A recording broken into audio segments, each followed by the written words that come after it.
चल्मलाउँछ जन जलिरहेको छाना मुनि को निदाउँछ भन। जब छिमेकमा कतै डढिलो चलिरहेको छ या बस्तीहरूमा कतै उकुस मुकुस हुने गरी जिन्दगी सलबलाइरहेको छ, त्यो बेला चैनले मुलुक निदाउन कहाँ सक्छ? त्यो बेला राजनीतिज्ञहरू चैनले आनन्दको निन्द्रा निदाउन कहाँ सक्छन्? आज त्यस्तै छटपटिँदै बाँच्न विवश छ मेरो देश। मधेस यस्तै छटपटीमा छ, पहाड त्यस्तै विपत्तिमा छ, अनि हिमाल र देशका करोडौं ढुकढुकीहरूलाई आज यस्तै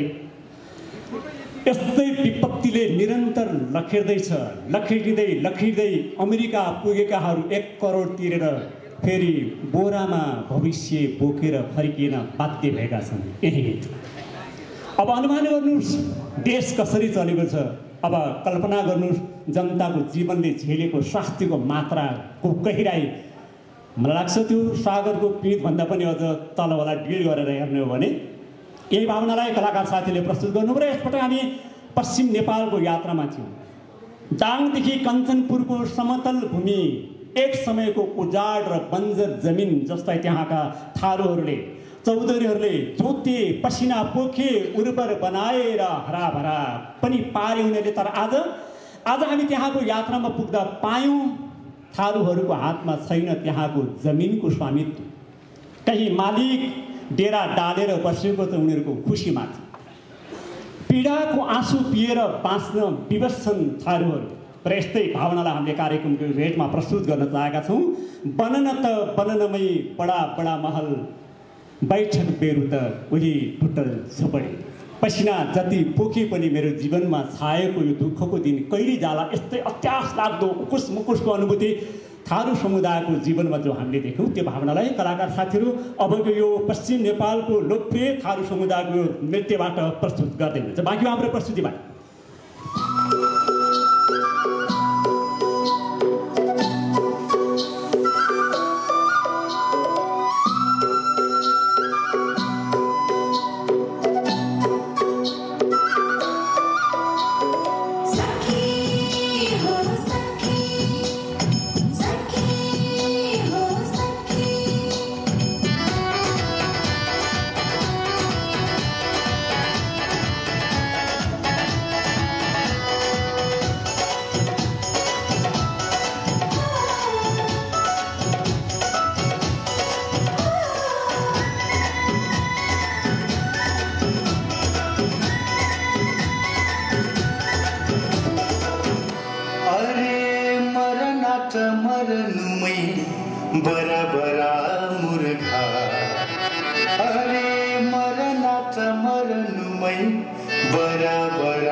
बखारी खाना खाना हरे भरै नाट भरै नुमै बखारी खाना खाना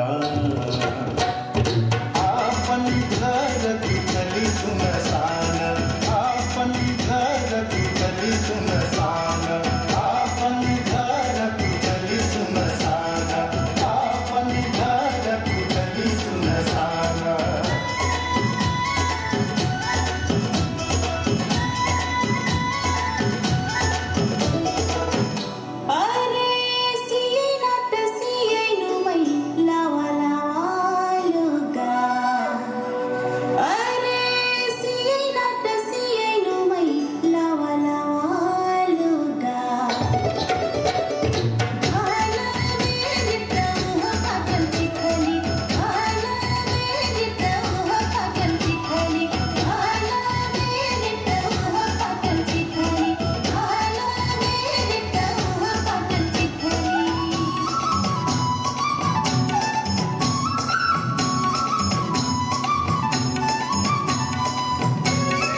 धन्यवाद। यो सुन्दर नृत्य अनि